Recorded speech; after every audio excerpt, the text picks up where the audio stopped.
నమో భగవతే వాసుదేవాయ. అచ్యుత ప్రథిత ప్రాణ ప్రాణదో వాసవానుజ. అచ్యుత అని ఒక నామధేయం అండి శ్రీ మహావిష్ణువుకు. ఓం కేశవాయ స్వాహ, నారాయణ స్వాహ, మాధవాయ స్వాహ అనేటప్పుడు అచ్యుత శబ్దం కూడా వస్తుంది. ఆ 24 కేశవనామాల్లో 24 ఉన్నాయి విష్ణునామాలకు సరిపోయేవి. శ్రీ మహావిష్ణువే కదా. కేశవతో ప్రారంభమై గోవిందాయ నమః. కేశవుడన్నా గోవిందుడన్నా ఏదైనా మహానుభావుడికే వర్తిస్తుంది. అయ్యా పోతే అచ్యుత అనేది చ్యుతుడు కాని వాడెవడో వాడు అచ్యుతుడు. చ్యుతుడంటే జారి పడ్డవాడు, అదండి అర్థం. శవన అంటే జారి పడడం, చ్యుత అంటే పడ్డవాడు.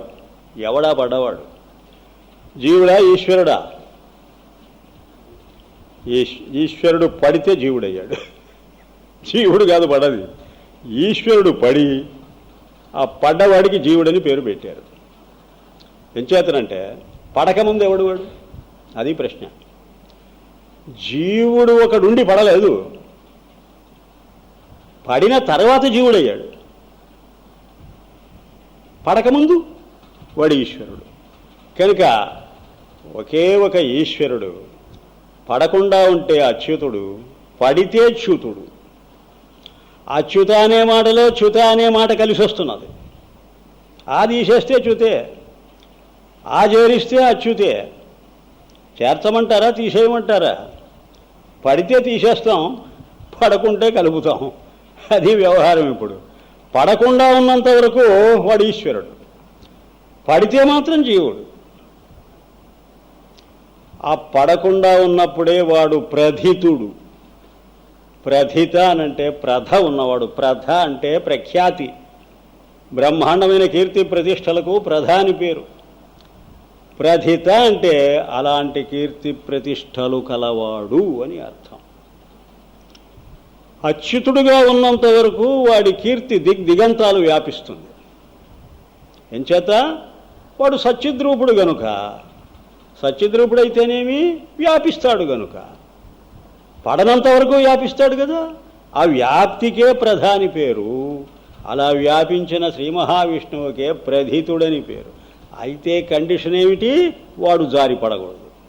పడకుండా ఉన్నంత వరకు వాడికి ఎన్నైనా టైటిల్స్ ఇస్తాం. పడ్డాడో ఒక్కటే ఉండదు వాడికి సర్టిఫికేటు. అన్ని సర్టిఫికేట్లు పోగొట్టుకుంటాడు. చివరకు వాడు జీవాత్మ అనేటువంటి అపకీర్తి తెచ్చుకుంటాడు. కనుక ప్రధ అంటే ఆ ప్రధ ఈశ్వరుడికే కానీ జీవుడికి లేదు. అయితే జీవుడికి కూడా నీవు ఆ ప్రధ అనేటువంటి మాట వాడేలాగా అయితే అది అపప్రధ. అంచేతనే మన వాళ్ళు అపప్రధ పాలైపోయాడని అంటారు. ప్రధ అపప్రధ అయింది. ఈశ్వరుడి దగ్గర ప్రధ, జీవుడి దగ్గర అపప్రధ. అయితే ఒక్కటి, జీవుడు లేడు. అద్వైత రీత్యా మాట్లాడితే జీవుడు లేడండి. ఉన్నవాడు ఈశ్వరుడేనండి. పడ్డా పడకున్నా వాడేనండి. ఎంచేత వాడే చెప్పాడు. ఏమని చెప్పాడు? క్షేత్రజ్ఞంచాపి మాం విద్ధి సర్వక్షేత్రేషు భారత. ఎంత బాధ్యత గల స్టేట్మెంట్ ఇది. అరే అర్జున, వింటున్నావా? సర్వక్షేత్రేషు, సకల క్షేత్రాల్లో. క్షేత్రం అంటే ఉపాధి, అంటే శరీరం. ఏ శరీరమైనా చూడు, ఆ శరీరంలో క్షేత్రజ్ఞుడని పేరు పెట్టుకున్నవాడు ఎవడైనా ఉన్నాడంటే క్షేత్రజ్ఞుడంటే జీవుడు. క్షేత్రాన్ని దర్శించేవాడు క్షేత్రజ్ఞుడు.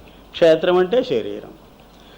ఈ శరీరము నాది అని చూచేవాడెవడో వాడు క్షేత్రజ్ఞుడు. ఇప్పుడు నీవు నేను మన శరీరాలు ఎవరికి వారు నాదినే చూసుకుంటున్నాంగా, మమ శరీరం అని అంటున్నాంగా. అంచేత క్షేత్రజ్ఞుడు ఎవడండి? జీవుడు.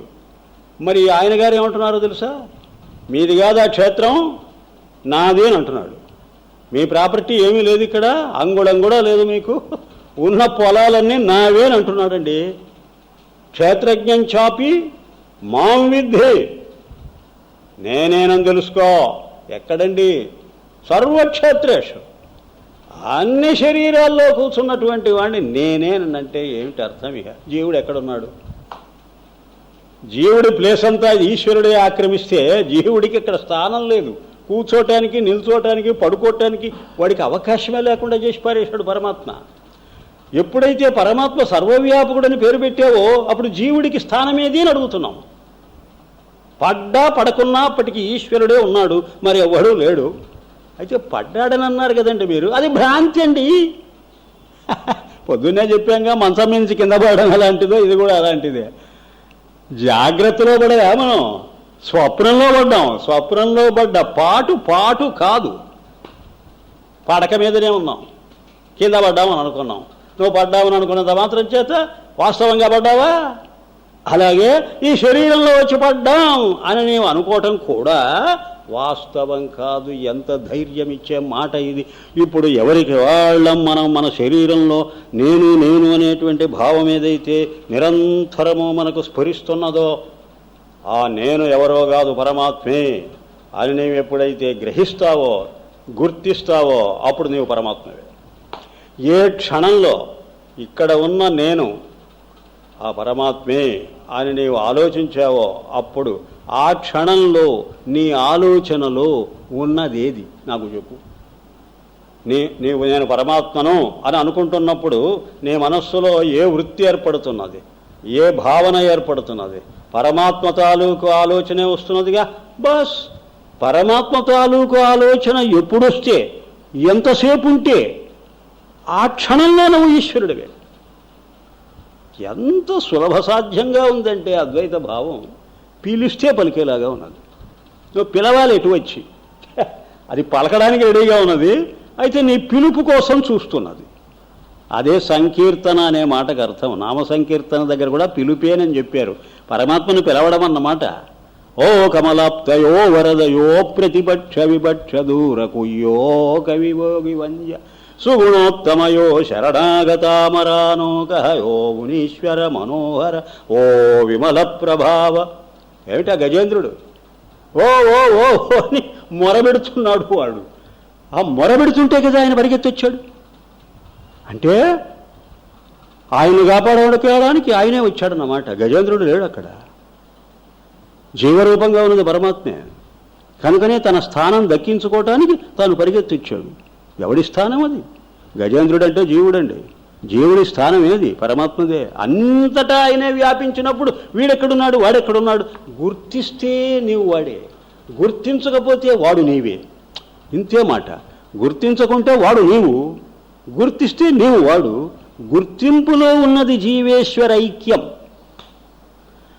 వాస్తవం ఎప్పుడు కాదని మేము అంటున్నామో ఇక నీకు భయం లేదు. మంచం మీద నుంచి కింద పడలేదు అనేది ఎప్పుడు వాస్తవమో నువ్వు మెళకువ తెచ్చుకుంటే చాలు, మంచం మీదనే ఉన్నట్టు గుర్తిస్తావు. మెళకువ రానంత వరకు కింద ఉన్నాననే భ్రమలో ఉంటావు.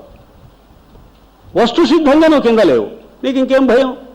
బుద్ధి సిద్ధంగా నేల మీద ఉన్నట్టు నీకు భాషించింది.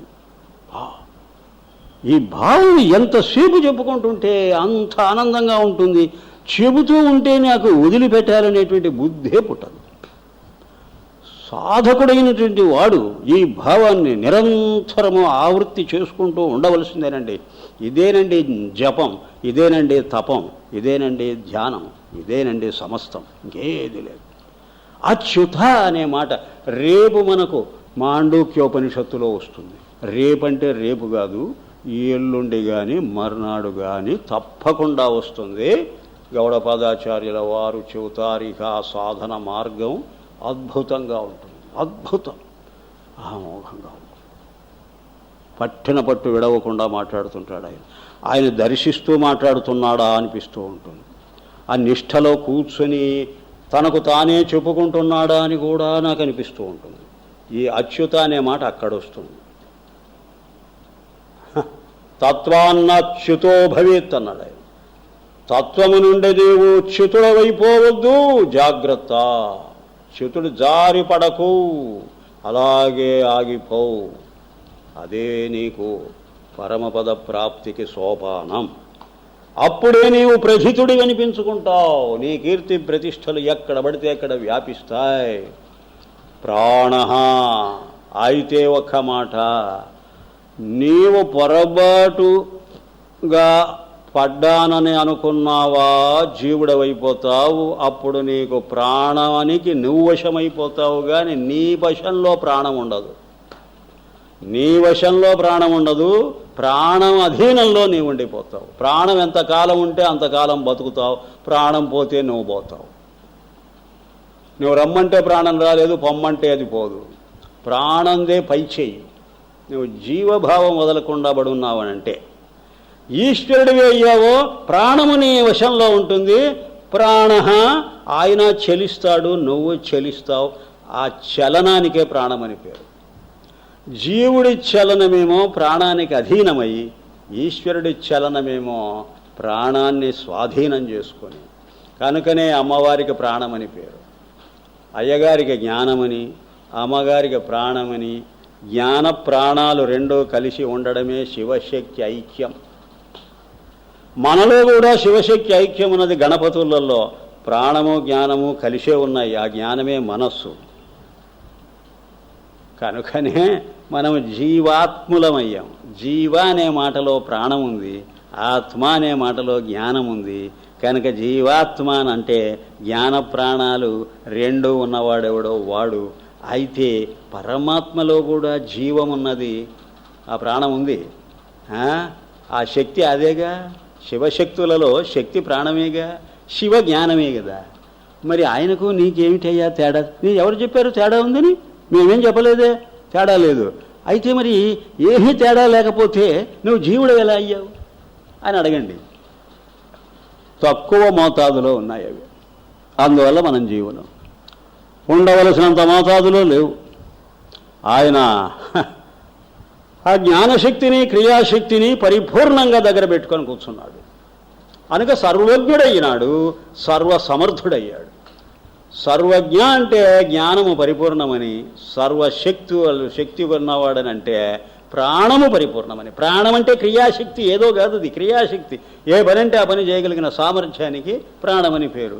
కనుక ప్రాణస్వరూపుడు పరమాత్మ అంటే ఆ క్రియాశక్తి తన వశంలో ఉంచుకున్నవాడు. కనుకనే నీకు కూడా అలాంటి క్రియాశక్తిని ప్రసాదించగలడు, ప్రసాదించాడు. అదే ప్రాణదహ. నీకు ఆ ప్రాణాన్ని ఇచ్చాడు. ఆయనకి టైం లిమిట్ పెట్టాడు. మనకు లిమిటెడ్ అన్నమాట, ఆయనకు అన్లిమిటెడ్. ఆయనకి అన్లిమిటెడ్ అంటే ఆయన ఎప్పుడు పుట్టడు, చావడు. క్రియాశక్తి వశంలో ఉందిగా, కనుక జన్మ లేదు, మరణం లేదు. జనన మరణాలు ఎప్పుడు ఏర్పడతాయంటే క్రియాశక్తి నీ వశంలో లేకపోతే. ఆ శక్తికి అధీనమైపోతావు నువ్వు. అప్పుడు అది లిమిట్ చేస్తుంది నిన్ను. ఫలానప్పుడే పుట్టో అని అంటుంది. పుట్టాం. ఇంతకాలమే బతుకు, బతికాం. ఇదిగో ఇక నువ్వు సెలవు తీసుకొని వెళ్ళిపోవచ్చు అని నేను పంపించేసేస్తుంది. విచారా, కాలాధీనమై ఉన్నాం మనమంతా. కాలమే ప్రాణం. యదువీరుల్ మునినాథశాపమున కాలాధీనులయ్యందరున్ మదిరాపాన వివర్ధమాన. భాగవతం. ఏం పద్యాలు, ఏం కదా. యాదవ కులంలో ముసలం ముట్టి సర్వనాశనం అయిపోయిందట వంశం. ఏం జరిగిందని అడిగారు. కాలాధీనులై అన్నారు. కాలానికి అధీనులై పాడైపోయారు. మదిరాపాన బాగా తాగారట ఒక్కొక్కరు, కృష్ణుడితో సహా. కృష్ణుడు కూడా తాగి ఉంటాడు. బలరాముడు బ్రహ్మాండంగా తాగేవాడు. బూజర్ ఎప్పుడు తాగి మత్తులో పడి ఉంటాడు బలరాముడు. సాత్యకి, ఆ గదుడు, సారణుడు, సాంబుడు, ప్రద్యుమ్నుడు అందరూ తాగారు. తాగి ఒకరితో ఒకరు పోట్లాడుకొని అందరూ పోయారు. వీడు వాడిని చంప, వాడు వీడిని చంప, అందరూ వెళ్ళిపోయారు. నష్టదశం జిక్కిరి నలుగురు ఐదుగురో జిక్కారట చివరకు. వాళ్ళని కృష్ణుడు చంపేశాడు. ఆ నలుగురు ఐదుగురు మాత్రం దేనికి వీళ్ళు అనవసరమని కృష్ణుడు అదే పనిగా ఆ ఉన్నవాళ్ళంతా హతం చేసి పారేశాడు. అంతే, ఇంకొక్కరు మిగలకూడదని పాండవుల పక్షం చేరి కౌరవులంతా నాశనం చేశాడు. అశ్వత్థామకు దుర్బుద్ధి పుట్టించి పాండవులంతా హతం చేసి పారేశాడు. యాదవులు ఎందుకు ఉండాలి వీళ్ళు మాత్రం అని చెప్పి వాళ్ళనందరినీ మట్టు పెట్టేశాడు. ఆలోచించాడు. ఇంకా పాండవులు ఒకరున్నారు కదా, వీళ్ళని ఏం చేయాలనుకున్నాడు. పర్వాలేదులే, వాళ్ళ పాటికి వాళ్ళే పోతారులే. ఐదుగురట, వాళ్ళ పాటికి వాళ్ళే పోతారు, మనం ఏం చేయక్కర్లేదని తాను పోయాడు. పాండవులు పోయే ముందే తాను పోయాడు. ఆ వార్త తెలిసి పాండవులు పోయారు. ఆ వార్త అర్జునుడు మోసుకొచ్చాడు హస్తినాపురానికి. విన్నాడు ధర్మరాజు. రే మనం ఉండడం అనవసరం రా అనుకున్నాడు. బయలుదేరండి రా అని వెళ్ళిపోయాడు. ఒక్కొక్కరు పడిపోయారు. ద్రౌపది పడిపోయింది, సహదేవుడు పడిపోయాడు, నకులుడు పోయాడు, అర్జునుడు పోయాడు, భీముడు పోయాడు. వెనక్కు తిరిగి చూడలేదండి ధర్మరాజు. ఆయనకు ఆ మనో నిశ్చయం కలిగింది, విరక్తి కలిగింది. ఇంకేమో కృష్ణ నిర్యాణమే అయిపోయిన తర్వాత మనమేమిటి ఏం కదా వెళ్ళిపోయాడు. ఆ మహాభారతం ఎండ్, ది ఎండ్ అని కరెక్ట్ అది స్క్రీన్ మీద రాస్తారు చూడండి. ఒక సినిమా అయిపోయిన తర్వాత ది ఎండ్ అని శుభం అని వ్రాస్తారు. ఇది అశుభం.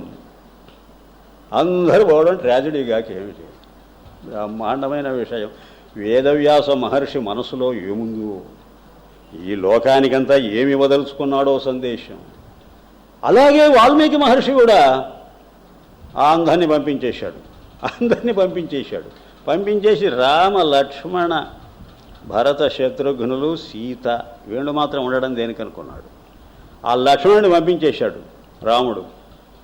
వెళ్ళిపోయాడు. వాడు ఏమైపోయాడో తెలియదు ఎవరికి.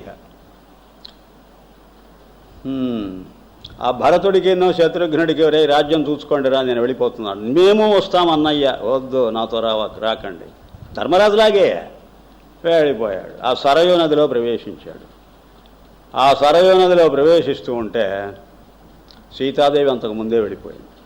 లక్ష్మణుణ్ణి ముందు పంపించేశాడు, సీతాదేవిని ముందు పంపించేశాడు. భూగర్భంలో గడిపోయిందిగా. అక్కరు ఉండకూడదన్నమాట పరమాత్మకు దగ్గర. పక్కన మనిషి ఉంటే ఓర్చుకోలేడు. ఏకమేవా అద్వితీయం బ్రహ్మ, ఏకమేవా అద్వితీయం, ద్వితీయుడు ఉండకూడదు. పరమరహస్యం అది, చాలా గొప్ప విషయం. ఆ మహర్షులు ఎంత గొప్పగా దర్శించారా సత్యాన్ని. మధ్యలో వచ్చేవాళ్ళు మధ్యలోనే పోవాలని, అది దాని అంతరార్థం. మనకు అంతే. మధ్యలో వచ్చారు అందరూ, వెళ్ళిపోతుంటే గుడ్లు అప్పగించి చూస్తుంటాం, చివరకు మనము పోతాం. ఎవరికి వారే యమునా తీరే. అద్భుతమైన విషయం. అసలు ఆ వైరాగ్య భావం మన మనస్సుకు బాగా ఆరూఢం కావాలనే మహర్షులు అలాంటి పురాణాలు రాశారు, అలాంటి ఇతిహాసాలు రాశారు. కథల ద్వారా మన జీవిత కథే మనకు బాగా అర్థమయ్యేలాగా వర్ణించి చెప్పారు. అంతే, ఇంకంతకంటే ఏమి చెప్పలేం. కనుక ప్రాణాన్ని ఇచ్చాడు మళ్ళీ. కానీ ఏం ఉపయోగం? ఆ ప్రాణానికి మనం అధీనమైపోయాం. అది ఎప్పుడు మనం హతం చేస్తుందో మనకే తెలియదు. వాసవానుజ. కనుక మనం ఒకటి గుర్తించాలి, వాసవ అనుజ. మామూలుగా అర్థం చెబితే ఎలా ఉంటుందో చెప్పమంటారా? వాసవుడంటే దేవేంద్రుడు, అనుజ అంటే ఆయన తమ్ముడు. దేవేంద్రుడి తమ్ముడు ఉపేంద్రుడు, ఇంద్రుడి తమ్ముడు ఉపేంద్రుడు. అక్కడ వాసవానుజ అంటే ఉపేంద్రుడని అర్థం చెప్పాలి. ఏంటి అర్థం? వాసవ ఈ శరీరంలో వచ్చి వసిస్తున్నాడు జీవుడు. ప్రాణం ఇచ్చాడుగా. ప్రాణశక్తి ఎప్పుడు ఇచ్చాడో ఆ ప్రాణాన్ని పురస్కరించుకొని ఒక శరీరం అనే ఉపాధిలో వచ్చి ప్రవేశించాడు జీవరూపంగా. వాడికి వాసవుడని పేరు. వసించేవాడెవడో వాడు వాసవుడు. వాడి అనుజుడట పరమాత్మ. అను అంటే వాడిని అనుసరించి తాను వచ్చి జన్మించాడు. ముందు జీవుడు జన్మించాడు. ఒరే నువ్వు ఒక్కడివే వెళితే బాగుండదులే, నేను వస్తాలేమ్మని చెప్పి వాడితో పాటు వచ్చి తాను వచ్చి శరీరంలో కూర్చున్నాడు. అప్పటికి ఇద్దరు వచ్చి కూర్చున్నారు. వాసవుడొకడు, అనుజుడొకడు, ఇంద్రుడొకడు, ఉపేంద్రుడొకడు. అంటే ఉన్న కర్మకు తోడు ఉపాకర్మ అన్నట్టు ఉన్న ఇంద్రుడికి తోడు ఉపేంద్రుడొకడు తయారయ్యాడు. అంటే వాడికి తోడు వీడు అని. అంటే అర్థం, ప్రతి మానవుడి శరీరంలో రెండు ఆత్మలు ఉన్నాయి. ఒక ఆత్మ ఇంద్ర, మరొక ఆత్మ ఉపేంద్ర. అంటే ఒకటేమో లోకం వైపు చూస్తూ దాంతో సంబంధం పెట్టుకొని సతమతమైపోతున్నది, కర్త భోక్త అనుకుంటూ, అది ఇంద్ర. మరొకటి సాక్షిగా దీని వ్యవహారాన్నంతా వెనకాల చేరి గమనిస్తున్నది. ఆ వెనకాల చేరి గమనించేది ప్రత్యేగాత్మ. ఆ ముందొచ్చి పడ్డది జీవాత్మ, లేదా విజ్ఞానాత్మ, లేదా బుద్ధ్యాత్మ, లేదా ప్రాణాత్మ, లేదా కర్త్రాత్మ అన్నారు శంకర భగవత్పాదులు. దానికి కర్త్రాత్మ అని పేరట. అంటే ఎప్పుడు పని చేస్తూ ఉండడమేనట ఈ ఆత్మకు డ్యూటీ. ఆ ఆత్మ పని చేయదట, చేసే పని చూస్తుంటుందట. ఇది చేస్తుంటుంది, అది చూస్తుంటుంది. అప్పటికి చూచే నేను ఒకటి శరీరంలో, చేసే నేను ఒకటి. ఈ చేసే నేనే యాక్టివ్ సెల్ఫ్, ఇదే జీవాత్మ, దీనికే జనన మరణాలు, సుఖ దుఃఖాలు సమస్తం దీనికే. ఎంచేత చేస్తున్నదిగా, చేసినప్పుడు దాని ఫలితం అనుభవించాలిగా. అది గొడవ. అది తప్పించుకోవాలంటే, ఫలితం తప్పించుకోవాలంటే కండిషన్ ఏమిటో తెలుసా? చెయ్యడం మానుకోవాలి. నాకు సుఖం దుఃఖం రాకుండా పోవాలనంటే దానికి దారి తీసేటువంటి సత్కర్మలో దుష్కర్మలో నీ ఇష్టం మనస వచస కాయేనా ఏ ఇంద్రియంతో కూడా నువ్వు ఏ పని పెట్టుకోకూడదు. ఒకవేళ పనులు జరుగుతున్న నాది అని అనుకోకుంటే చాలు. ఆ పని ఏదో జరుగుతూ ఉన్నది, నేను చూస్తున్నా. ఒక్క మాట అండి, నువ్వు చేస్తుంటే తప్పించుకోలేవు కానీ చూస్తుంటే తప్పించుకోగలవు. ఎలాగంటే నువ్వు చూస్తూ ఉన్నప్పుడు నువ్వు చేయటంలే. అదైతే ఎవరు చేస్తున్నారు? ఎవరో, నీకెందుకు అదంతా? ఆ ఉపాధి చేస్తున్నారు, దానికి అప్పచెప్పేసేయి.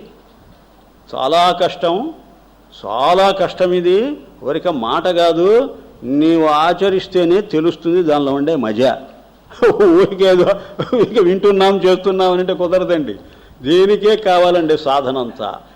నీ శరీరము మనస్సు ఇంద్రియాల్లో చలనం కలుగుతుంటే ఈ చలనాన్ని నీవు అచల స్వరూపుడివై ఏ క్షణానికి ఆ క్షణము సాక్షిగా చూస్తూ ఉండగలిగితే నీ స్వరూపము నీకు చెప్పకుండానే ఈ అర్థమైపోతుంది. నీకు కనిపిస్తుందని కూడా నాకు నమ్మకం. నీకు నువ్వు కనిపిస్తావు. ఎలా కనిపిస్తావంటే కూటస్థంగా ఏమీ చలనం లేకుండా ఒక చూపు నీకు దర్శనమిస్తుంది. నీ చూపే నీకు కనిపిస్తుంది. ఇది చాలా సూక్ష్మమైన విషయం. దీన్ని సాధన బాగా చేసేవాడికే మనస్సుకు వస్తుంది, సందేహం లేదు. లేకపోతే అంతమంది మహర్షులు అన్ని విధాలుగా మనకు బోధ చేసి వెళ్ళిపోతారా? దానిలో సత్యం లేకపోతే నమ్మితే సొమ్ము, నమ్మకుంటే దుమ్ము. నమ్మను అనడం అతి సులభం, నమ్మి దాన్ని సాధించి దాని ఫలితం పొందడం, దానికి ఎంతైనా శిక్షణ కావాలంటే, శిక్షణ ఉండాలండి. అసలు మనం వాసవ అనుజః అని అంటే ఎంత గొప్ప భావం అంటే ఇది. వాసవుడేమో జీవాత్మ, అనుజుడేమో ప్రత్యేగాత్మ. ఇద్దరూ వచ్చి ఒకే చెట్టు మీద వాలారట పక్షుల్లాగా. ఇది ఉపనిషత్తు చెబుతున్నది, ఎవరో కాదు. ద్వా సుపర్ణా సయుజా సఖాయ సమానం వృక్షం పరిషస్వజాతి. రెండు పక్షులట, సయుజ సఖాయ, మంచి రెక్కలు ముక్కులు, పంచవన్నె రామచిలకలు, రెండూ వచ్చి సమానం వృక్షం. అది ఎంత చమత్కారంగా చెబుతారు చూడండి ఉపనిషత్తుల్లో. ఒకే చెట్టు మీద వచ్చి రెండు పక్షులు, జీవుడు దేవుడు అనడు వాడు, రెండు పక్షులట వచ్చి వాలేయట. అయితే తయోరణ్య, ఆ రెండు పక్షుల్లో ఒక పక్షి ఏం చేస్తున్నదట? పిప్పలం స్వాదు అత్తి. ఆ నేరేడు పండ్లు గుత్తులు గుత్తులుగా వేలాడుతుంటే అబ్బా ఎంత బాగున్నాయి ఎంత బాగున్నాయని ముక్కు పెట్టి పొడుస్తూ ఒక్కొక్క పండే తింటూ కూర్చున్నదట. ఇది తినడం మానేయదు, అవి కనపడక మానేయవు. అవి కనపడే కొద్దీ తింటుంటుంది, ఇది తినే కొద్దీ అవి కనిపిస్తుంటాయి. ఇవి ఎంతసేపు ఎంతకాలం ఇలాగా ఇది వాటిని ఆస్వాదిస్తూ కూర్చుంటుందో ఆశ్చర్యంగా ఉంది. అనశ్నన్య, మరొక పక్షట కిందికి తల వంచకుండా, ముక్కు పెట్టి పొడవకుండా, ఒక్క పండు కూడా రుచి చూడకుండా దానివైపు, అది తినేటువంటి పండ్ల వైపు అలాగే చూస్తున్నదట. ఏమిటి పని, ఏమిటి ఇది? ఇద్దరం కలిసి వచ్చేవి, దీనికేం పోయే కాలం, ఊరికి తింటూ కూర్చున్నదే. తయోరణ్య పిప్పలం స్వాదు అత్తి అనశ్నన్యో అభిచాకశీతి. సాక్షిగా చూస్తున్నదట దీన్ని దాన్ని అన్నింటినీ. అదేమో ప్రత్యేగాత్మ, సాక్షి రూపంగా మన లోపల ఉన్న ఆత్మ. ఆ పక్షి, ఈ పక్షి ఉన్నదే ఇది మంచి చెడ్డ ఏవో పనులు చేయడం, ఆ పనులకు ఫలితం అనుభవించడం. అది ఫలమేగా, అక్కడ నేరేడు పండు ఫలాలేగా, ఆ ఫలాన్ని అనుభవిస్తున్నదన్నమాట. సుఖదుఖ ఫలాలు అనుభవిస్తున్నదని దాని అంతరార్థం. ఇది ఉపనిషత్తు, శ్వేతాశ్వతరోపనిషత్తు. మరి విష్ణునామంలో ఎంత గూఢార్థం ఉన్నదో చూడండి. వాసవ అనుజ, వాసవుడు ఉన్నాడు దీనిలో, వాడు అనుజుడు ఉన్నాడు, ఇంద్రుడు ఉపేంద్రుడు ఇద్దరు వచ్చి కూర్చొని ఉన్నారు. జాగ్రత్త, అని హెచ్చరిక. అయితే ఆ అనుజుడెవడు, ఈ వాసవుడెవడు, వీడిని వదిలేసి వాడిని పట్టుకోమనే మీ ఉద్దేశం? ఎవడిని వదిలేసి ఎవడిని పట్టుకోమంటారు? అనుజుణ్ణి వదిలేసి వాసవుణ్ణి పట్టుకోమంటారా?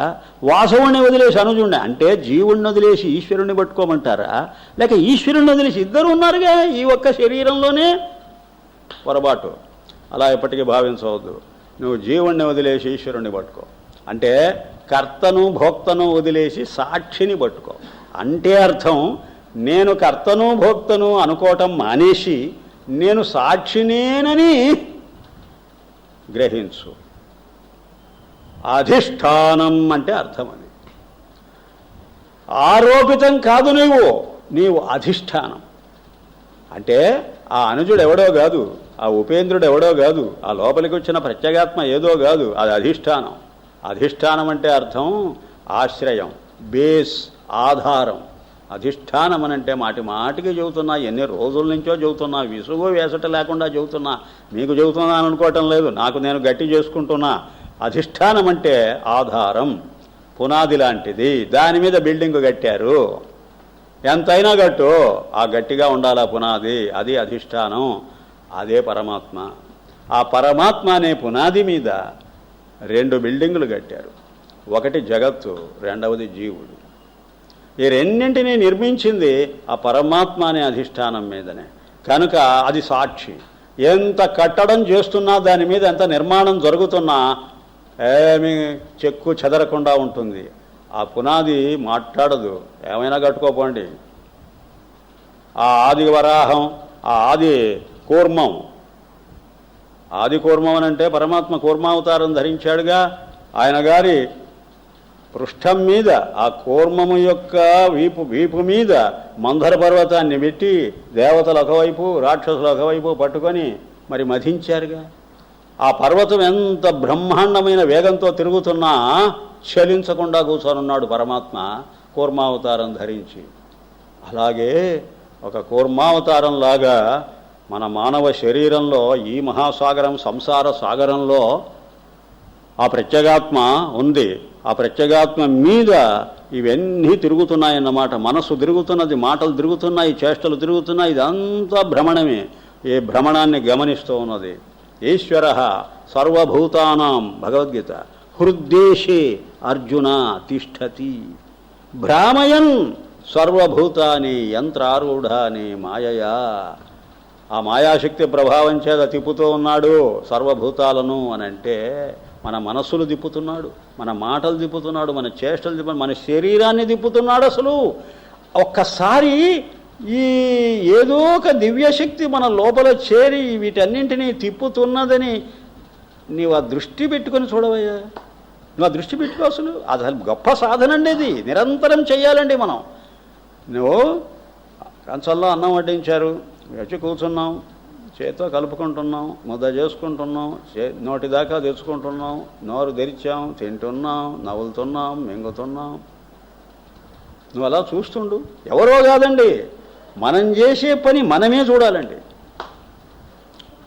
ఒకరు చేసే పని నువ్వు నిర్లిప్తంగా ఎలాగ సాక్షిగా చూస్తుంటావు. 10 మంది భోంచేస్తుంటే అక్కడ వడ్డించేవాడు చూస్తుండే, వాడు తింటున్నాడా? తినటంలా.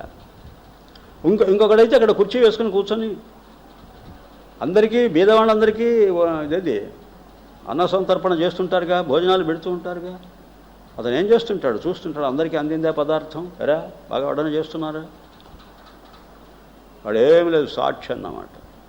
అలాగే ఇతరులు చేసేటువంటి క్రియలకు నువ్వెలా సాక్షివో, నీ శరీరం, నీ మనస్సు, నీ నోరు ఇవన్నీ పనిచేస్తూ ఉంటే నీవు జ్ఞానస్వరూపంగా మిగిలిపోయి ఈ జ్ఞేయంలో జరిగేటువంటి వ్యవహారం అంతా అలా చూడడం ప్రతిరోజు 5 నిమిషాలు ప్రాక్టీస్ చేస్తే చాలు, ధన్యులం అయిపోతాం. అంతే మాట. అది అధిష్టానం అనే మాటకు అంతరార్థం. అలాంటి అధిష్టానమే పరమాత్మ. ఆయన ఎప్పుడూ సాక్షి. నువ్వు కూడా నాలాగే సాక్షిత్వం వహించు, ధన్యుడు అయిపోతావు. అప్పుడే శరీరంలో నుంచి ఆత్మను వేరు చేసుకునేటువంటి మార్గము నీకు స్ఫురిస్తుంది. లేకపోతే ఈ శరీరమే నేను, ఈ చేష్టలన్నీ నేనే చూస్తున్నాను అని పూసేసుకుంటావు ఒళ్ళంతా. నువ్వు దీని నుంచి బయటపడలేవు. దీని నుంచి బయటపడేటువంటి మార్గం ఏమో కాదు. ఇక్కడ సాక్షిగా చూడడం నేర్చుకుంటున్నావు, నీకే అర్థమైపోతుంది కొంతకాలానికి నీవు శరీరం నుంచి విడిబడి యువతలకి వచ్చినట్టుగా నువ్వు ఫీల్ అవుతావు. ఆ ఫీలింగ్ గొప్పది, అదే అనుభవం. అది నోయింగ్ కాదు, ఫీలింగు. ఊరికి గ్రహించటం కాదు, అది నీ స్వరూపంగా భావించటం. అప్రమత్త అయితే మాత్రం ఒక కండిషన్ ఉంది. అలాంటి కృషి నువ్వు చేయాలి అంటే సంతోషం, చేస్తూ పోతే నీకు తప్పకుండా ఫలితం ఇస్తుంది. కానీ అప్రమత్తంగా ఉండాలి నువ్వు. పరమాత్మ ఇప్పుడు అప్రమత్తుడు.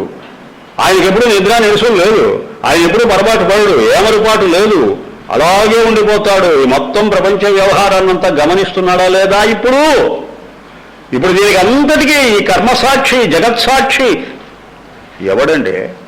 ఎవడో ఒకడు ఉండాలి కదండి. వాడు ఇప్పుడు ఎలా అంటి ముట్టకుండా లోక వ్యవహారం అంతా గమనిస్తున్నాడు. రోజు సూర్య భగవానుడు తూర్పున ఉదయిస్తున్నాడా లేదా? లోకానికి వెలుగు అందుతున్నదా లేదా?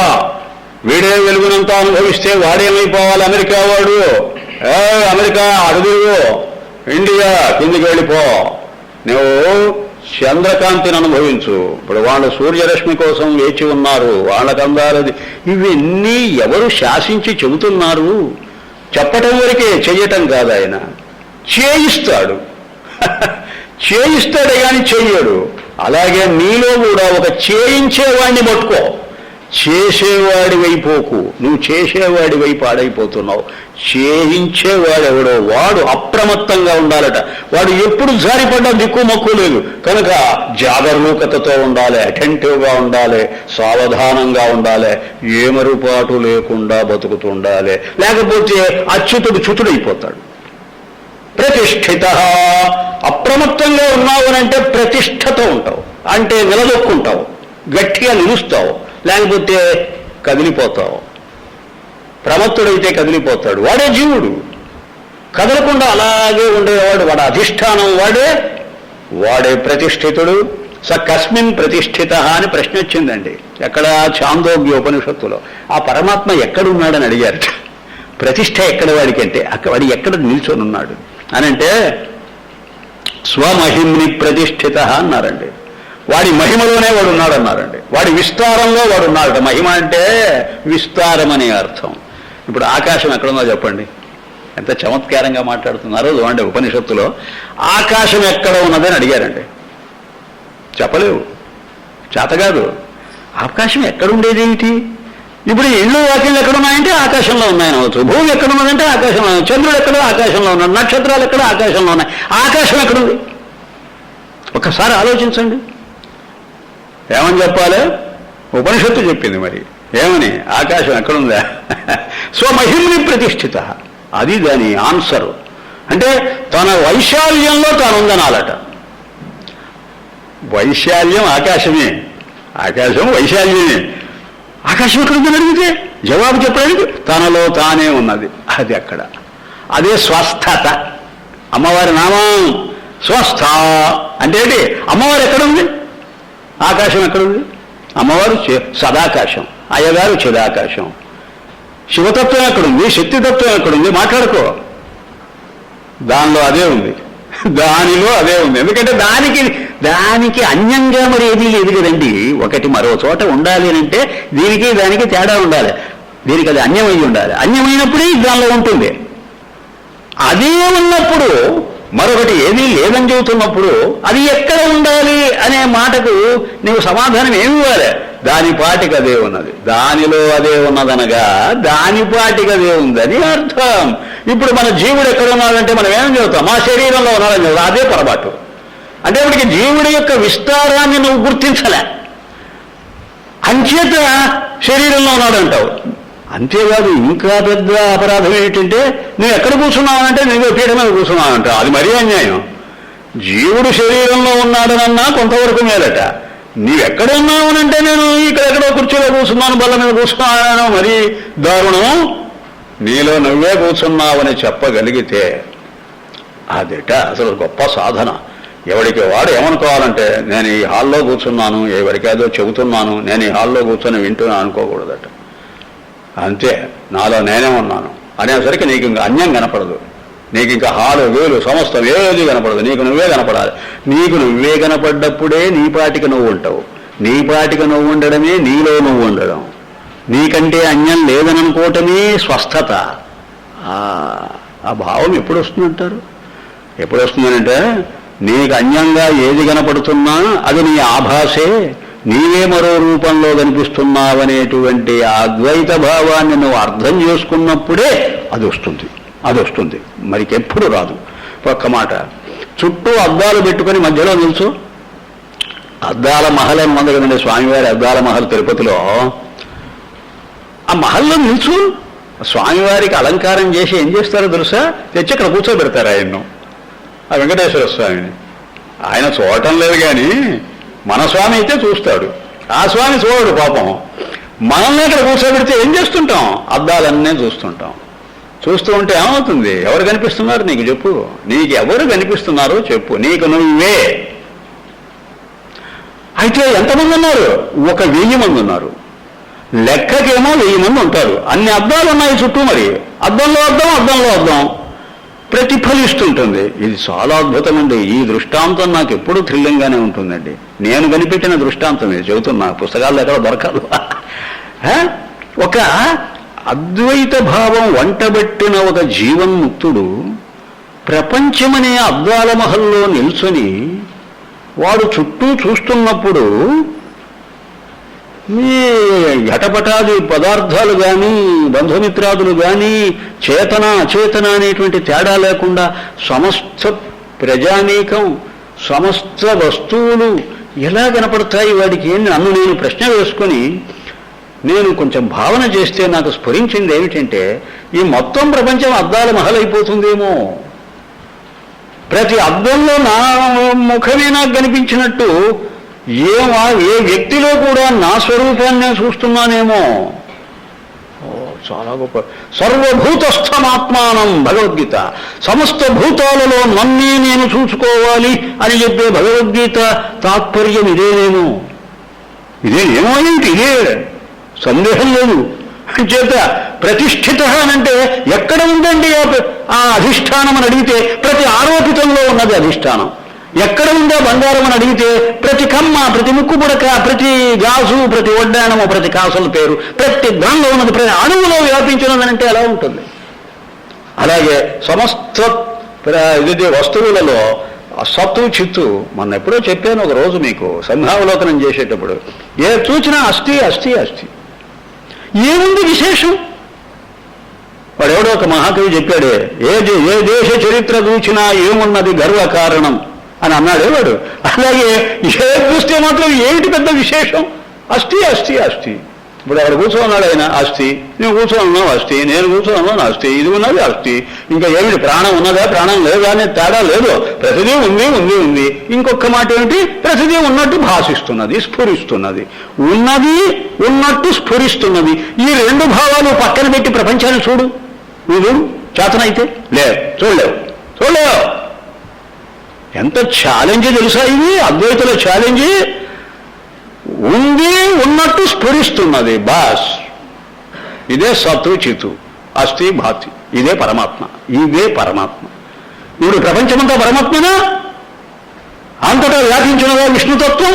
విశ్వం విష్ణువు వషట్కార. బాస్ ఏం మాట్లాడు? ఇది ప్రతిష్ఠ. స్కందధర. అయితే ఈ ప్రతిష్టలో నుంచి జారి పడ్డాడో స్కందనం అనంటే జారడం. స్కంధ కాదు, స్కంద. కుమారస్వామికి స్కందుడని పేరు. ఆయన జారాడట. జారి 6 వచ్చి పడ్డాడట. షణ్ముఖుడయ్యాడు. చాలా చిత్రంగా ఉంటుంది ఆ కథే. ఆ కథ అర్థం చేసుకోకపోతే అశ్లీలం, భయంకరంగా ఉంటుంది ఆ కథ. దానిలో ఉండే అంతరార్థం తెలుసుకుంటే అద్వైతం ఏదంతా కూడా. అలాంటి వాడు కుమారస్వామి. స్కంద. ఇక్కడ స్కందుడంటే కుమారస్వామి కాదు. స్కందుడంటే జారిపడ్డవాడు. ఆ జారిపడ్డవాడే జీవుడు. ఆ జీవుణ్ణి మళ్ళీ స్కందధర. ఆ జీవుణ్ణి అంటిపెట్టుకొని ఉన్నవాడు ఈశ్వరుడు. పడ్డవాణ్ణి ఉపేక్షించి అక్కడెక్కడో కూర్చోలేదు ఆయన. ప్రతి జీవుడిలో ప్రతి అచేతనమైన జగత్ పదార్థాల్లో ఆయనే వ్యాపించున్నాడుగా. అధిష్టానం యొక్క డ్యూటీ ఏంటో తెలుసా? ప్రతి ఆరోపితంలో వ్యాపించి ఉండడమే దాని డ్యూటీ. సముద్రము డ్యూటీ ఏమిటో తెలుసా? ప్రతి తరంగంలో, ప్రతి బుద్బుదంలో, ప్రతి తుషారంలో, ప్రతి ఆవర్తంలో, ప్రతి ఫేనంలో, ప్రతి దానిలో అది చోటు చేసుకొని ఉండాలి. చూడు దాని డ్యూటీ. అలాగే పరమాత్మ డ్యూటీ ఏంటంటే ప్రతి జీవాత్మలో, ప్రతి జగత్తులో, ప్రతి చోట నామరూపాలు అన్నీ వ్యాపించి ఉండకపోతే వాడికి విష్ణువు అనేటువంటి నామధేయం చెల్లదు. కనుక స్కందధర, స్కందుడు వాడే, స్కందుని ధరించిన వాడు వాడే. ధుర్య, కేవలం జీవుణ్ణే కాదు ధరించింది, జగత్తును కూడా. ధూర్ అంటే భారమట. ధురంధరుడని అంటుంటారు చూడండి. ధురం అంటే భారాన్ని, ధర అంటే ధరించినవాడు, బరువు మోసేవాడని అర్థం. ఎద్దులకు ధురంధరం అని పేరు. ఆ బండి బరువు అంతా మోస్తున్నది అది. ధుర్యమని, ధురంధర అని, ధౌరేయ అని ఈ పేర్లన్నీ కూడా బరువు మోసేవాడు అని అర్థం ఇస్తాయి. ధుర్య అంటే ఈ జగత్తు తాలూకు భారమంతా మోస్తున్నాడు పరమాత్మ. జీవుడి భారం మోస్తున్నాడు, జగత్తు భారం మోస్తున్నాడు. అంటే అర్థం బంగారము నగల భారం మోసినట్టు. బంగారం అన్ని నగల్లో ప్రవేశించి ఆ కాసు దండలంతా మోస్తున్నదంటే ఎలా ఉంటుంది? ఎంత బాగున్నది చూడు ఇప్పుడు విషయం. ఎంత అద్భుతంగా ఉన్నది. ఆ రూపాన్ని మోస్తున్నది ఆ రూపంలో ప్రవేశించిన మూల పదార్థం. ఆ పదార్థము దానిలో లేకపోతే ఆ రూపానికి అస్తిత్వం లేదు, అది నిలవ నీడలేదు దానికి. అవరద, ఆయన వరదుడా అవరదుడా? వరదహస్తం, అభయహస్తం అని అంటారు వెంకటేశ్వర స్వామి. వరాలను ఇచ్చేది వరద, భయాన్ని పోగొట్టేది అభయ. రెండు హస్తాలు ఉంటాయి ఆయనకు. ఇలా పెట్టుకొని కూర్చొని ఉంటాడు, ఎప్పుడు నిల్చొని ఉంటాడు. కూర్చోవడం ఏంటాయి, కూర్చునే దాని మీద ఆయనకు. పడుకోనివ్వరు పాపం, నిద్రపోనివ్వరు కదా. రాత్రంతా సేవలే, ఎప్పుడూ అలంకారాలే. వీళ్ళ కోసం ఎప్పుడూ మెడకు తెచ్చుకొని కూర్చో ఉన్నాడు పాపం. అవరద, రే నీకు వరాలు ఇవ్వనురా, నీకు వరాలు నేను ఇవ్వదలుచుకోలేదని అంటున్నాట. వరదుడివా నువ్వు, అవరదుడివా? నేను వరాలు ఇవ్వను. ఇదేమిటండి వరాలు ఇవ్వకపోవడం ఏమిటండి? నువ్వు శాపగ్రస్తుడివి. నీవు నా స్వరూపం తెలుసుకోకుండా ఎన్ని జన్మల నుంచో నిద్రపోతూ ఉన్నావు. నీకెందుకు ఇస్తాను నేను వరం? అయితే ఏమిస్తారండి? అవరం ఇస్తాను. అవరమా? అంతే. అవరం అంటే పనికి మాలినది అని అర్థం. వరం అంటే శ్రేష్టమైనది, అవరమనంటే అధమమైనది. అధమమైనది నీకు వారేస్తా. అదే శరీరం, అదే ఈ శరీరం, అదే ఈ సంసారం, ఇదే నీ అనుభవం.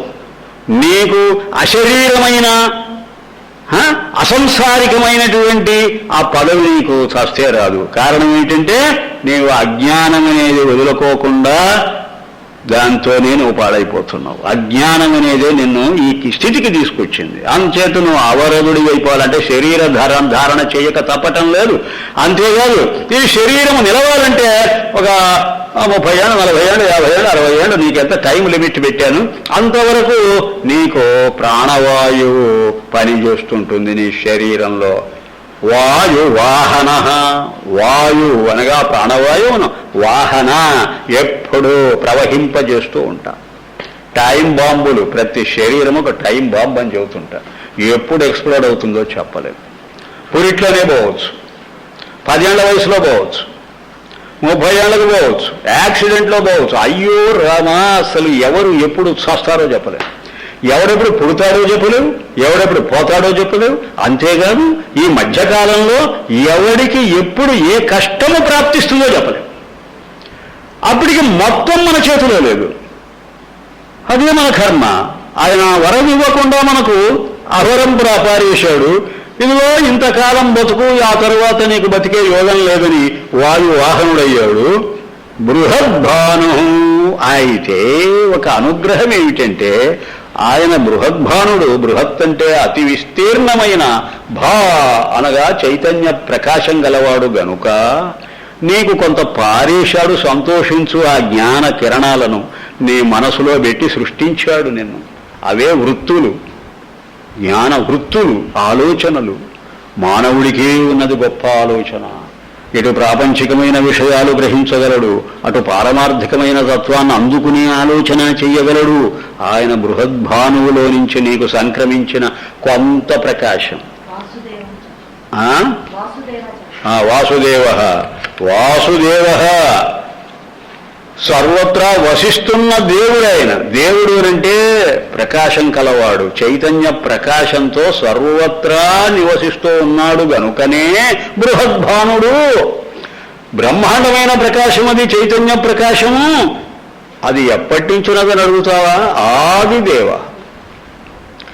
అనాది కాలం నుంచి అలాగే కలిసి వస్తున్నది, అది కొనసాగుతూ ఉన్నది. దానికి ఆదంటూ లేదు, అంతమంటూ లేదు. ఆది అంటే ఎక్కడికి ఆది, ఆదికి ఆది. భూతాది అని ఇంతకు ముందు ఒక నామం వచ్చింది. సర్వాది, భూతాది, అన్నిటికంటే ముందు ఉన్నటువంటి తేజస్సుది పురంధర. నీవు దాన్ని అర్థం చేసుకోగలిగితే ఆ చైతన్య ప్రకాశాన్ని, నీ దగ్గర ఒక విస్ఫులింగం, ఒక నిప్పు రవ్వలాంటి జ్ఞానం ఉన్నది. ఆ జ్ఞానాన్ని బాగా పొగగట్టం పెట్టి ఆ మంట చేస్తే అది ఎలాగా పెరిగి పెద్దదై అంత సర్వత్రా దాని ప్రకాశం వ్యాపిస్తుందో, అలాగే నీ జ్ఞానాన్ని కూడా నీవు అలాగే పెంపొందించుకోగలిగితే ఆ ఆదిదేవుడు నీలోనే ఉన్నాడు, వచ్చి కూర్చున్నాడు. ఆయన ప్రత్యక్షమై ఆయన నీకప్పుడు అవరదగడుగాడు, వరదుడవుతాడు. ఆ వరద హస్తం నీకు చూపుతాడు. దానివల్ల నీకు కలిగే మేలేమిటంటే పురంధర. పురం అనంటే నీ శరీరాన్ని, ధర అంటే చీల్చి పారేస్తాడు. అంటే ఇంక నీకు శరీర ధారణ అనేది లేకుండా అశరీరమైనటువంటి స్థితిని నీకు ప్రసాదిస్తాడు. పురంధర అంటే దేవేంద్రుడని అర్థం చెబుతారు. వాడు ఏదో పురాలన్నింటినీ చీల్చి అక్కడ పారేసాట, అది కాదు. పురంధర అంటే, పురం అంటే శరీరమేనండి. ఈ శరీర ధారణ లేకుండా నీకు ఇక జనన మరణాలు లేకుండా చేస్తాడు. అలా చేస్తే అశోక. ఆయన ఎలాగైతే శోకమోహాలు లేనటువంటి వాడో నీకు కూడా ఆ శోకమోహాలు ఉండవు. అది కారణ శరీరం అండి. ఇప్పుడు పురం అంటే ఒక పురం కాదండి, అది స్థూల శరీరం ఒక పురం, సూక్ష్మ శరీరం ఒక పురం, కారణ శరీరం ఒక పురం కదండి. ఇందులో 3 పురాలను దగ్ధం చేయనక్కర్లేదు. త్రిపురాసుర సంహారం అంటే అర్థం అదే. ఆ కథలో ఉండే అంతరార్థం త్రిపురాసురులను సంహరించాయట. ఇక్కడ పురంధర అని అంటున్నాడు. ఏ పురం? ఒక్క పురాన్ని గాల్చి పారేస్తే చాలు, మిగతా 2 పురాలు వాటి పాటికి అవే పోతాయి. ఏ పురం? కారణ శరీరం. కారణ శరీరం అంటే అజ్ఞానం. అజ్ఞానం పోతే చాలు కామం పోతుంది, కామం పోతే చాలు కర్మ పోతుంది. అజ్ఞానము కారణ శరీరం అని ఎందుకన్నారంటే మిగతా 2 శరీరాలకు అది కారణం. నీవు అజ్ఞానం పోగొట్టుకోవయ్యా, నీకు ఇంకా కామం లేదు. కామం లేకపోతే సూక్ష్మ శరీరం పోయింది, లింగ శరీరం అంటారు, అది పోయింది. అది పోతే చాలయ్యా, కర్మ లేదు. కామంతోనే కర్మ. నువ్వు ఒక కోరిక పెట్టుకుంటేనే పనిచేస్తావు. ఏ కోరిక లేదు, నిష్కాముడివి. నిష్కాముడికి కర్మ లేదు, కర్మ ఫలం అందివ్వదు, నీకు నిన్ను బంధించదు. అది అంచేత స్థూల శరీరం ఎగిరిపోతుంది. పురంధర అనేటువంటి మాటలో నీకు శరీర ధారణ లేకుండా, శరీర సంపర్కం లేకుండా నిన్ను అశరీరుని చేస్తాడు. ఎప్పుడు అశరీరుడు అయిపోతావో నీవే ఈశ్వరుడవు. ఆ ఈశ్వరుడికి ఉండే లక్షణం శోకం లేకపోవడం. కనుక నీకు కూడా శోకం అనేది ఉండదు. కారణ శరీర లక్షణాలు మోహ శోకాలు, సూక్ష్మ శరీర లక్షణాలు క్షుత్పిపాసలు, స్థూల శరీర లక్షణాలు జరా మరణాలు. ఎప్పుడైతే శోకం లేదని అన్నాడో ఇంకా సూక్ష్మ శరీరానికి సంబంధించిన క్షుత్పిపాసలు ఎగిరిపోయాయి, స్థూల శరీరానికి చెందిన జరా మరణాలు పోయాయి. అంటే జన్మ లేదిహ, జన్మ లేకపోతే మరణం లేదు. అజ అమర, ఈశ్వరుడంతో నువ్వు అంతే. తారణ అయితే ఆయన నిన్ను తరింపజేయాలి. ఈ వృత్తి, బ్రహ్మాకార వృత్తిని నీకు ప్రసాదించి నిన్ను ఈ సంసార సాగరంలో నుంచి ఆయన తరింపజేయాల. అనుగ్రహం కలగాలన్నమాట. ఈశ్వర అనుగ్రహాదేవ పుంసాం అద్వైత వాసన. అసలు అద్వైత జ్ఞాన వాసనని మనస్సుకు పట్టాలి అంటే భగవద్ అనుగ్రహం ఉండాలండి. లేకపోతే దేవుల్లో పడిపోయినా పడిపోతావు. తారహ, వాడు తరింపజేస్తే నువ్వు తరిస్తావు. తారహ శూర శౌరి, ఆయన దీనిలో శూరుడు, అంత సమర్థుడైన. కనుకనే ఆ శూరత్వం నీకు కూడా సంక్రమిస్తే నువ్వు శౌరి అయిపోతావు. జనేశ్వర, అప్పుడు ఆయన ఎలా జనేశ్వరుడో నీవు కూడా జనేశ్వరుడు అవుతావు. జన అంటే జన్మ. జనులకందరికీ ఈశ్వరుడని కాదు అర్థం, జన్మించేవాడే జన. జన అనే మాట ఎలా వచ్చిందంటే జన్మిస్తాడు గనుక. మనమంతా జన్మించాం గనుకనే జనులమయ్యాం, అది దాని అర్థం. మరణిస్తాం గనుకనే మర్త్యులమయ్యాం. మృతి చెందే స్వభావం ఉన్నవాడు మర్త్యుడు, జనించే స్వభావం ఉన్నవాడు జనుడు. మన జనులకందరికీ ఆయన ఈశ్వరుడు. అంటే జన్మ లేనివాడే జన్మించేటువంటి మానవులంతా ఉద్ధరించగలడు. సంసార సాగరాత్ ఉద్ధరామి భగవద్గీత. తేషామహం సముద్ధర్త మృత్యు సంసార సాగరాత్. ప్రతిదానికి భగవద్గీతలో కొటేషన్ ఉంటుందండి. మీ ఇష్టం, మీరు ఏ అభిప్రాయం ఎక్కడ మీరు చెబుతూ ఉన్నా సరే వెంటనే భగవద్గీతలో ఏదో ఒక వాక్యం మీకు స్ఫురించి తీరుతుంది. ఆ 700 శ్లోకాల్లో ఎంత గంభీరమైనటువంటి భావాలన్నీ చోటు చేసుకున్నాయో భగవానుడి కెరుక. అందుకే అది భగవద్గీత. భగవానుడి కెరుక కనుకని ఆయనే చెప్పవలసి వచ్చింది. ఆ గీత అంతా కూడా జనేశ్వర, జన్మ మరణాలకు ఈశ్వరుడి అయిపోతావు. నీ అధీనంలో ఉంటాయి జనన మరణాలు. ఇప్పుడు పరమాత్మ అధీనంలో జనన మరణాలు ఉండటం వల్లనే అవతారం అనేది ధరించాడు. అది జననం. జననం తన అధీనంలో ఉన్నందువల్ల అవతరించాడు. మరణం తన అధీనంలో ఉండడం వల్ల నిర్యాణం పొందాడు. మరణం అనకూడదు కదా దాన్ని. నిర్యాణం అని ఎందుకనాలి అంటే, నిర్ అంటే బయటికి, యానం అంటే రావడం అట. బయటకు వచ్చేశాడు, లోపలికి వచ్చేశాడు అవతారం ఎత్తి. బయటికి వెళ్ళిపోయాడు నిర్యాణం చెంది. అంటే లోపలికి రావటము తన ఇచ్ఛగా వచ్చాడు, బయటికి వెళ్ళిపోవడము తన ఇష్టానుసారంగా వెళ్ళిపోయాడు. తన ఇష్టానుసారం, తన అధీనంలో ఉన్నదన్నమాట రావడం పోవడం. మనకు ఆయనకు అదే తేడా. మన అధీనంలో లేదు మన జన్మ, మన అధీనంలో లేదు మన మరణం. ఎంత ఆశ్చర్యం ఇది! ఈ ఒక్కటి రాలేటండి. ఎంత వాడైనా సరే వాడి జన్మ వాడి చేతిలో లేదు, వాడి మరణం వాడి చేతిలో లేదంటే ఎంత భయపడవలసిన విషయం ఇది. నిద్ర పట్టకూడదండి అసలు సాధకుడికి. ఒక్కటే మాట, మనం ఇంకా భయం లేకుండా బతుకుతున్నామనంటే దానిలో ఉండేటువంటి విషయం, ఆ రహస్యం ఏదో గుర్తించక మనం ఇలా బతుకుతున్నామే కానండి. దానిలో ఉండేటువంటి బరువు బాధ్యత మనసుకు వచ్చిందనంటే ఇక మనసు వాడికి నిద్రపట్టదు. సాధకుడు ఎప్పుడు అసలు రాత్రికాలం ఎప్పుడైనా 2 గంటలప్పుడు మెలకు వస్తే చుట్టూ మనుషులను చూస్తూ ఉంటే ఏమిటి వస్తువులు, ఈ మానవులు ఇద్దరు ఒకటిగా కనిపిస్తుంటారు నాకు. అక్కడ ఉండే గోడలు, తలుపులు, ద్వారబంధాలు, ఈ మంచం మీద శవాకారంగా పడుకొని పోయినటువంటి ఈ మానవులు, వీళ్ళకు వాటికి ఏమిటబ్బా తేడా అని అనిపిస్తూ ఉంటుంది.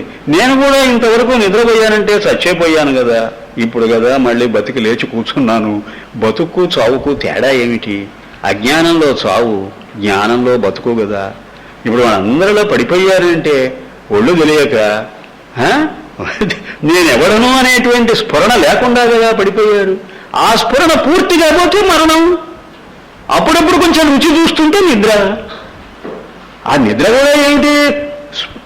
మరణాన్ని రుచి చూడడం అండి. మరణాన్ని కొంచెం ప్రతిరోజు కొద్ది కొద్దిగా రుచి చూస్తూ పోవడమే నిద్ర. మనం ఏంటంటే హాయిగా నిద్రపట్టింది హాయి అట పెద్ద. ఏంటి ఎందుకు హాయి అని నీకు అనిపిస్తున్నావో తెలుసా? నీకు ఒక ధైర్యం ఉన్నది, తెల్లవారు కానీ మళ్ళీ లేచి కూర్చోగలం కదా అని. ఆ ధైర్యంతో దాన్ని హాయి అంటున్నావే కానీ ఒరే నీకు ఇక తెల్లవారదు రో, నువ్వు ఇంకా లేవలేవు రో అని ఎవరైనా గట్టిగా చెప్పారనుకో, అబ్బా అయితే నాకు నిద్ర వద్దంటాడు ప్రతివాడు. అమ్మ నిద్ర బతుకు వస్తాను, ఏం కర్మ, వద్దురా బాబు అని అంటాడు. అలా ఉన్నది మనకు వ్యవహారం అంతా కూడా. అయ్యా అనుకూల శతావర్త, ఆ పరమాత్మలోనే ఉన్నది ఆ మాయాశక్తి. దాని ప్రభావంతో ఆయన చెయ్యని పని అంటూ ఉన్నదా? ఏనికి నిగ్రహానుగ్రహ సమర్థుడు, ఘటనాఘటన విశారదుడు, ఏ పనైనా చేయగలడు. ఎలా చేయగలడండి? అనుకూల. కూలం అంటే తీరం అండి. సంసార సముద్ర తీరంలో నుంచి అలా ప్రయాణం చేస్తూ వస్తుంటారట. అనుకూల, ప్రతికూల అనే మాటలకు అర్థాలండి. కూలమనంటే తీరమండి అసలు. అను ఆ కూలాన్ని అనుసరించి వస్తున్నాడు. ఇటువైపు సంసారం వైపు చూస్తుంటాడు, సంసారంలో పడడు.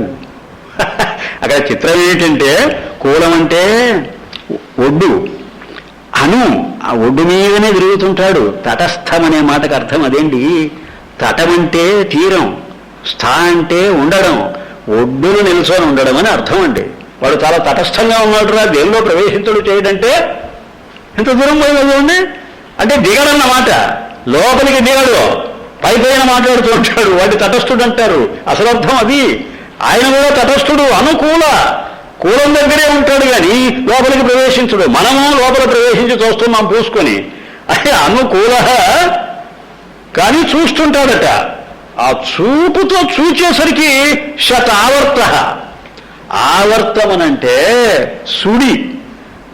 ఒక చెరువులోనో నదిలోనో దేనిలోనో సుడి తిరుగుతుంటుంది చూడండి, ఆ సుడికి ఆవర్తం అని పేరండి సంస్కృతంలో. శతావర్త అంటే 100, 1000, 1,00,000, కోటి. శత అంటే ఇంత అని చెప్పలేం. అసంఖ్యాకమైన సుళ్ళు తిరుగుతూ ఉంటుందట సంసార సాగరం.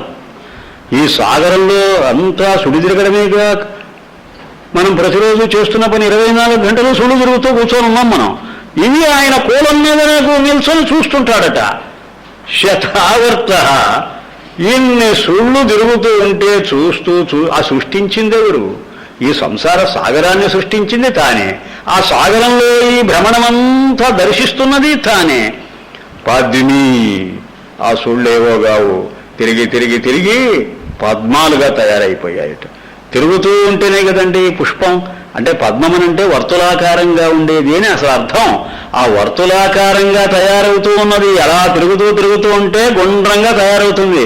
అదే ఏమిటి? అదే భూర్భువ సువర్ జన స్మహ తపస్సత్య అతల వితల సుతల తలాతల రసాతల మహాతల పాతాళ ఊర్ధ్వలోకాలు 7, అధోలోకాలు ఇన్నేనా?